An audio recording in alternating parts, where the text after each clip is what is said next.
Showbiz fanatics, Catherine Bernardo abay palaban sa pagkukuyog sa kanya ng ilan sa mga fans at ang mga endorsement nga ni Miss Catherine ba't lalong yumayaman ang lahat ng yan. But before that, if you haven't subscribed yet to my YouTube channel, please don't forget to like, share, and subscribe at i-hit mo na rin ang notification bell for more showbiz updates.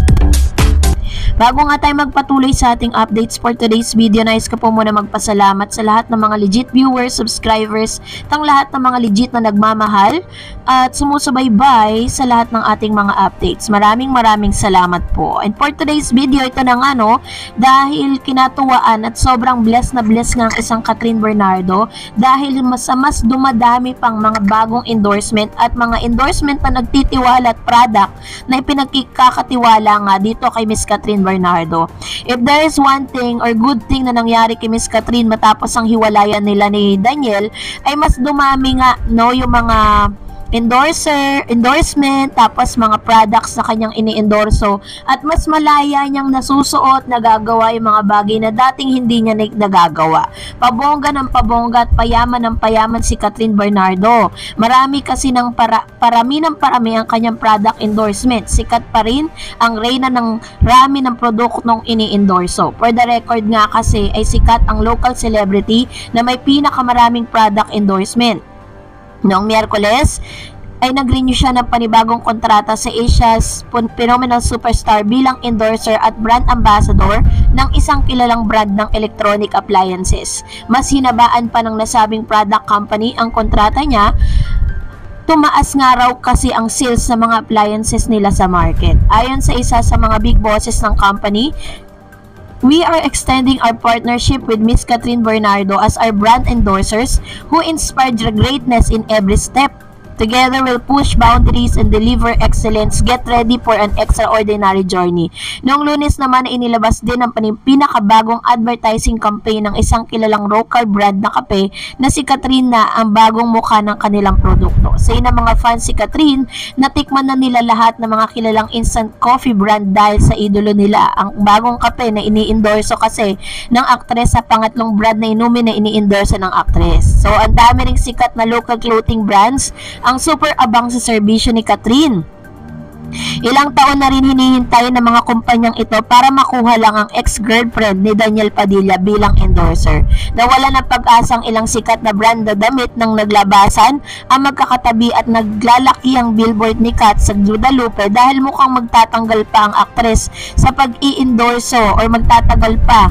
At heto pa, narinig namin na mas marami pang lalabas na advertising campaign ngayong taon ang kapamilya actress kaya patuloy ang swerte at pagyaman ni Kat. So yun yung isa sa pinakamagandang news na tanggap natin patungkol po dito kay Miss Catherine Bernardo. Abangan natin na kung naglalakihan na nga yung mga billboards niya ay mas madadagdagan pa ito sa mga ibang places. Pero ito nga dahil talagang iniintriga pa rin hanggang sa ngayon itong si Miss Catherine Bernardo patungkol nga dito sa mga photo, sa mga batuhan nila ng mensahe nitong si Jericho Rosales sa social media, lalo na si Echo, na talagang sobrang dikit ng dikit dito kay Miss Catherine. And we do not know kung ano ba talaga yung kanyang plan for this. Pero sa mga narinig nating news, silang dalawa po ay nagbabalak na magkaroon ng kanila pong movie together this year na nire-request po ni Mr. Na nire-request daw di umano ng mga pamilya o ng kampo ni Mr. Jericho Rosales. Pero hanggang sa ngayon naman di pa rin nagbibigay ng tumpak at sagot itong si Miss Catherine at ng GMA Sparkle kung totoo nga ang mga aligasyon na magkakaroon sila ng movie. Pero kung tungkol naman sa pag-iintriga sa kanilang relasyon, wala po silang relasyon as in, So, wag na natin masyadong intrigahin yung mga yon. Pero, eto na nga, hindi rin nakalagpas sa pambabash itong si Catherine Bernardo dun po sa mga pangalan na to. Yung mga fans ng Don Bell, sa mga photos na nakikita natin ngayon, ito po yung banding ng Star Magic with Mr. M. Lahat ng mga closest to the heart of Mr. M, talagang pinuntahan po nila at nakipag-banding sila doon. So magandang gesture po yan. Talagang pinagtibay nila yung kanilang relasyon with Mr. M. So, kasama dito si Catherine, Bea, Jericho, si Mr. Donnie Pangilinan, Piolo Pascual, Jake Ejercito, at iba pang mga actors and actresses na talaga namang sobrang lapit dito kay Mr. M. So, binabash ngayon itong si Catherine Bernardo dahil lagi ngang naiispatan na kasama ni Catherine itong si Donnie. Pero hindi alam ng lahat na si Donnie ay kasama sa mga circle of friends nitong si Miss Catherine. Tila hindi bet ng ibang tagahanga ni Nabot, Donnie Pangilinan at Bel Mariano ang laging pagkikita ng aktor na si Catherine Bernardo. Mababasa sa Twitter ang sagutan at pasaringan ng ilang Don Bell supporters na pinatulan na rin ng ilang fans ni Catherine. So, hindi talaga, kumbaga si Catherine po ay hindi po siya nagsasalita, pero yung lahat ng mga fans niya, yun ang lumalaban for them. Halos sunod-sunod na kasi ang sighting na magkasama ang dalawa sa mga event. Nagtrending pa ang TikTok yung video ng dalawa na kasamang sumasayaw si Jake Ejercito. Kailan lang ay pinag-usapan din ang pagkikita ni Catherine at Donnie sa birthday dinner ni Johnny Manahan.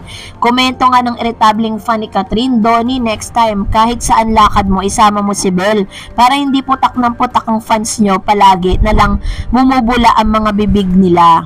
Sa pansan Don Bell, ito na no, so nagbabartagulan nga yung mga fans nila sa Twitter at sa social media. Sa fans ng Don Bell, please tell Bell ikadena sa kanya si Donnie para lagi silang magkasama at hindi nyo inaaway si Kat. Masama rin ang loob ng fans ng Asia Phenomenal Superstar dahil inaakusahan ito ng ilang fans group na or fan group na ginagamit daw si Donnie para pag-usapan. What?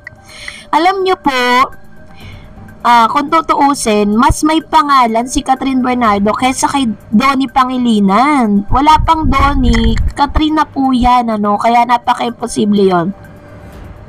Samantalang sa inis ng fans si Catherine, inilabas nila ang lahat ng achievements ng idolo, pati na rin ang lumang video kung saan binanggit ni Bel na idol niyang ex-girlfriend na si Daniel Padilla. Actually, mukhang dead mo naman si Donnie, Bel, at pati na rin si Catherine mismo na tarayan na ito ng mga fans nila sa social media.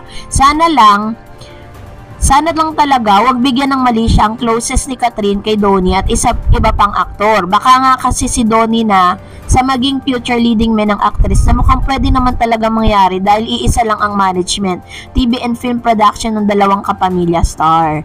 So Don Bell fans, tigilan ang pambabash kay Catherine. So yun po yung ilan sa mga pakiusap ng mga fans po ni Catherine Bernardo dito po sa Don Bell fans dahil wala pong agawan na nagaganap, ano. They are really friends dahil magkasama po sila sa isang management. So sana maging clear po ang lahat. Well, kung nagustuhan mo ang video na ito, huwag mo kalimutang mag-like, mag-share, at mag-subscribe, at i-follow mo na rin ang aking Facebook page, Dareds TV. And also, I have my TikTok account, which is Dareds TV. Pwede nyo rin po akong i-follow doon. Thank you for watching, guys. God bless everyone!